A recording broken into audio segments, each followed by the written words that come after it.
Meghan Markle était médico-légale lors de ses recherches sur son mari, le prince Harry, avant le début de leur relation, a déclaré le biographe royal Tom Bower.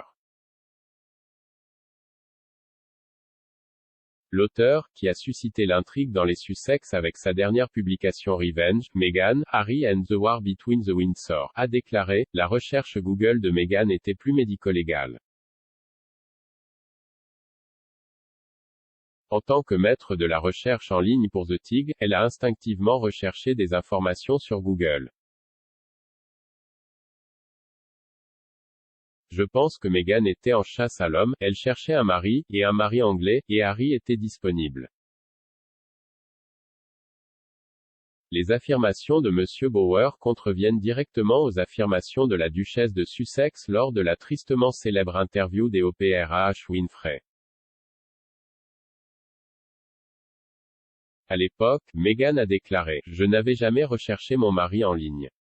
Je n'en ressentais simplement pas le besoin parce que tout ce que j'avais besoin de savoir, il le partageait avec moi, n'est-ce pas? Tout ce que nous pensions que j'avais besoin de savoir, il me le disait. » Lady Louise a apprécié la célébration de l'anniversaire de Strictly Come Dancing.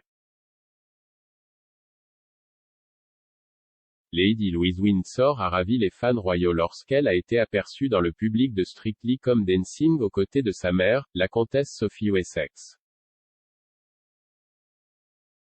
La plus jeune petite-fille de la reine, Lady Louise, a célébré son anniversaire avec style en se voyant attribuer des sièges au premier rang pour son émission de télévision préférée, Strictly Come Dancing. Cependant, il a été révélé que le jeune royal avait peut-être enfreint les règles en assistant à l'événement. Le concurrent strict, James Cracknell, a précédemment révélé sur This Morning que les membres du public doivent avoir 16 ans pour être autorisés à entrer dans le studio pour regarder l'émission en direct.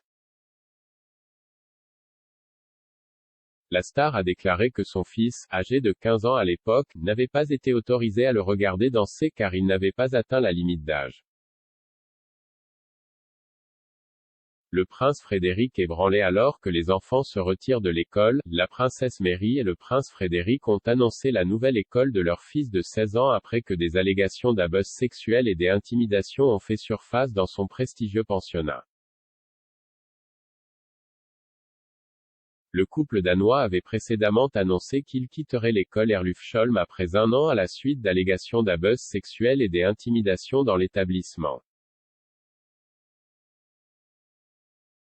Cependant, le prince Christian n'est pas lié aux allégations, se disant profondément ébranlé par les conclusions publiées par l'Agence nationale pour l'éducation et la qualité. Les parents de 4 enfants ont déclaré que l'information oriente une critique particulièrement sévère d'une autorité de l'État contre Herlufsholm et impose des exigences à l'école à plusieurs niveaux, notamment le niveau de leadership, ce qui était inacceptable.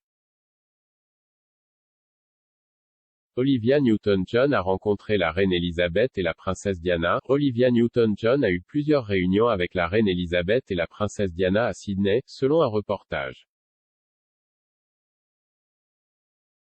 La chanteuse et actrice australienne, décédée le 8 août après une longue bataille contre le cancer, a été nommée une dame dans la liste des honneurs du Nouvel An de la Reine en 2019.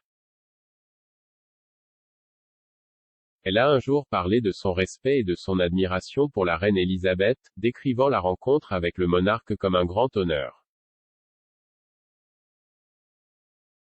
Elle a reçu l'honneur pour ses services à la charité, à la recherche sur le cancer et au divertissement.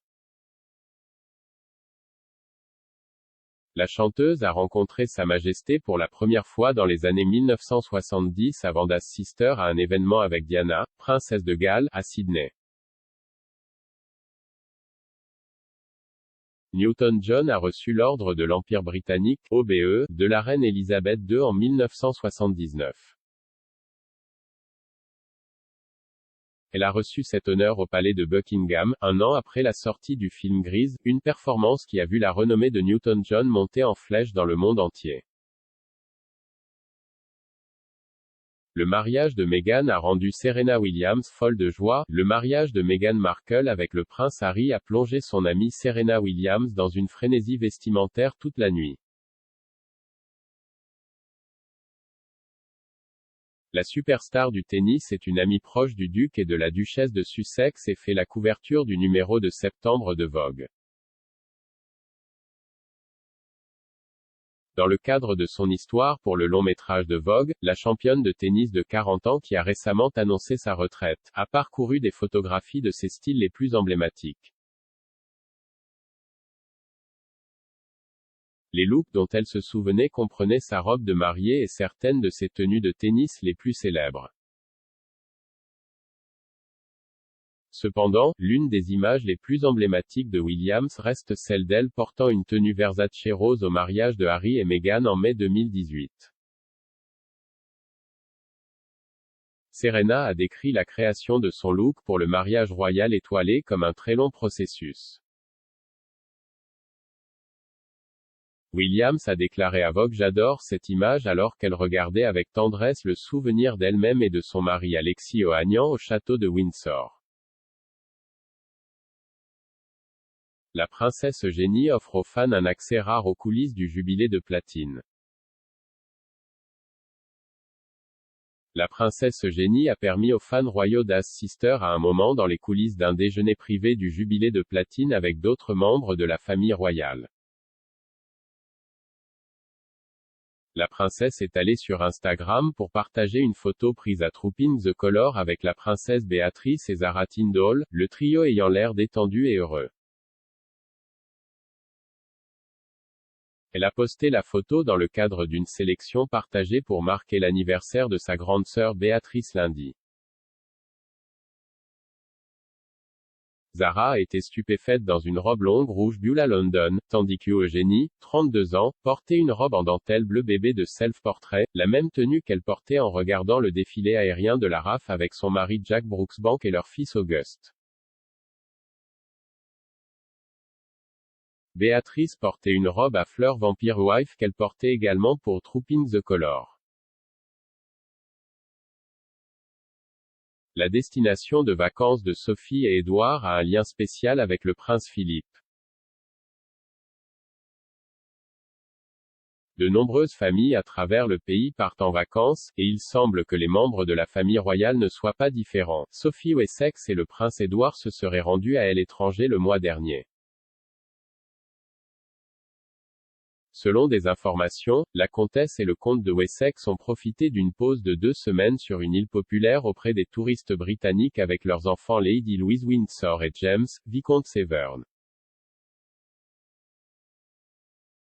La destination estivale de la famille n'est pas seulement connue pour son beau temps et ses paysages, mais aussi pour un lien spécial et touchant avec feu le prince Philippe. Selon The Daily Mail, les Wessex se sont rendus sur l'île grecque de Corfou pour leur pause. Le prince Philippe est né à Corfou en juin 1921 sur la table de la salle à manger d'une villa connue sous le nom de Montrepos qui avait autrefois appartenu au roi Georges Ier de Grèce. La première photo connue du futur duc d'Édimbourg a été prise sur l'île alors qu'il n'avait que 18 mois. Après la guerre de 1919 à 1922 entre la Grèce et la Turquie, l'oncle de Philippe, Constantin Ier, fut blâmé pour la défaite grecque et contraint d'abdiquer. Meghan et Harry seront honorés d'un prix caritatif. Meghan Markle et le prince Harry recevront un prix humanitaire aux côtés de leur organisation caritative, la Fondation Archewell. Meghan Markle et le prince Harry recevront le prix pour leur travail caritatif en faveur des réfugiés afghans. La Human First Coalition a été fondée par un réfugié afghan qui dit qu'il ne les remerciera jamais assez pour le travail caritatif du couple royal. Le duc et la duchesse de Sussex recevront le prix de l'organisation partenaire la semaine prochaine à New York. Kate et William prouvent que les contraires s'attirent avec le langage corporel des fêtes. Selon un expert, le langage corporel de Kate, duchesse de Cambridge et du prince William montre que les contraires s'attirent. L'experte en langage corporel Judy James a évalué le langage corporel du couple royal lors de vacances en famille ou lors de visites royales. Selon Madame James, même la façon dont le couple royal se baigne au soleil en dit long sur leur personnalité. Judy a analysé des photographies de divers voyages que le duc et la duchesse de Cambridge ont fait de leur tournée dans les Caraïbes à un engagement royal en Australie. Selon l'experte en langage corporel, il existe 6 types de bains de soleil différents et son analyse montre que le couple royal est opposé en ce qui concerne ses habitudes de bronzage.